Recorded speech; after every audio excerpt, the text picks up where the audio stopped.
If you're dealing with shoulder impingement, I can guarantee you this video is going to unlock so much for you. Before we dive into all of that, if you're a lifter who has aches and pains or you want to prevent aches and pains, make sure you're subscribing to the channel because we are trying to drop as much content for you as possible, and I would hate for you to miss it because honestly, it's going to help you lift pain-free. So, we're going to get into it. Dealing with shoulder impingement is one of the most common things I see. And that diagnosis alone is one of the things that pisses me off the most because there's so much noise around it and it doesn't actually give you a clear picture of what's going on. Okay. We'll kind of zoom out.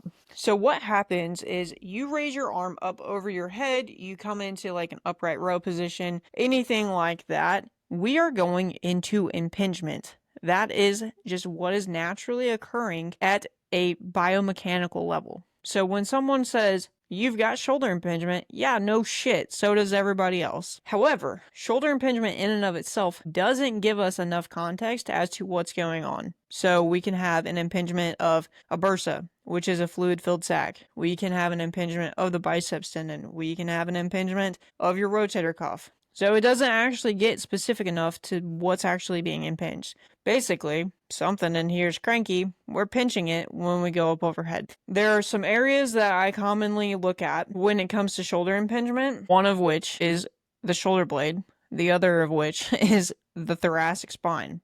We're looking at those two areas because those are big areas. If the shoulder blade's not moving the way we want it to, so if the shoulder blade's not moving the way that we want it to, if it's sitting forward, we'll look at the stress that that's putting on the shoulder compared to the other side. If our mid-back is tight and we have to still get up overhead, guess what's going to compensate? Your shoulder. Guess what that could do? It could lead to some kind of ouchie impingement. So we want to make sure that we're clearing up the shoulder blade and the thoracic spine because otherwise you're just missing a lot. A lot of what can actually solve the problem. Now, I would not be doing my due diligence if I didn't tell you that obviously we need to get to the root of the issue.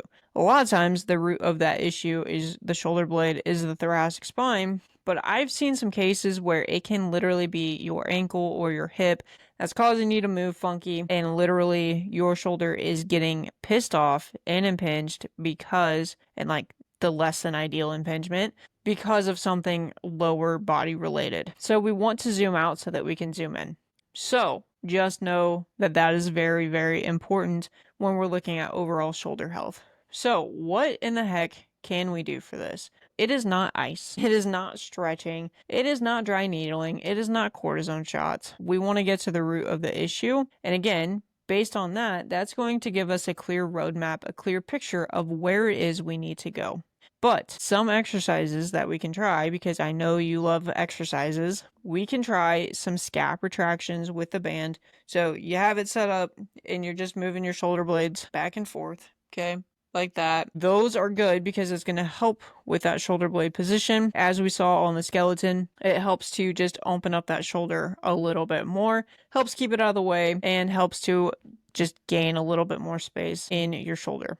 Typically, I would want to do higher reps on those, 12, 15, depending on who it is. We might do more, we might do less. Some thoracic spine extensions, you can do this a million different ways. Banded cat-cow is probably one of my favorites, is one of my go-tos right now. That band just kind of helps to reinforce where we're wanting the motion to come through, but we're also getting a little bit of resistance, which I like as well. You can lay over a foam roller. You can do like a kneeling lat stretch, which can help with opening up the thoracic spine, all those things. We can also hit some external rotations to just try to open up that shoulder position a little bit more. So if your shoulder naturally sits rotated forward, by externally rotating it, by pulling those shoulder blades back, by opening up that thoracic spine, it helps to put your shoulder in a better alignment, which helps to open up the space in the front of your shoulder where the impingement is happening. So all those reps, sets, everything like that, typically when someone's starting out,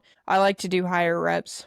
I like to do a little bit more just so we're getting that muscle memory going. We're getting some of that mobility to fire a little bit quicker. These are not 100% foolproof. Just by doing these three things alone doesn't mean you're going to never have any problems. You want to get to the root cause, and I say that a lot, but the body is so complex that if you don't know how to assess your body, if you don't know what to look for, chances are you're going to miss something, and that could lead to a lot of pain, a lot of frustration.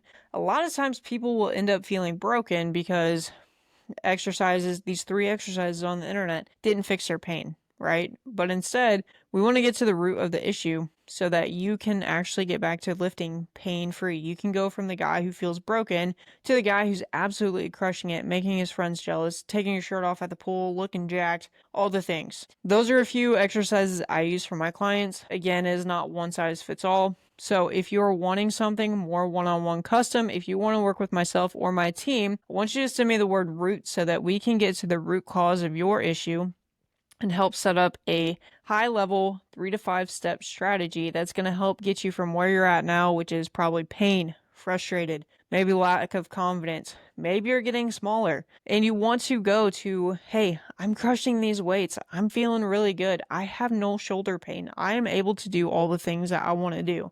So if you want a clear cut path laid out specifically custom to you, send me a DM saying root on Instagram, drop me a comment here, and we're going to help you do just that. See you on the next one.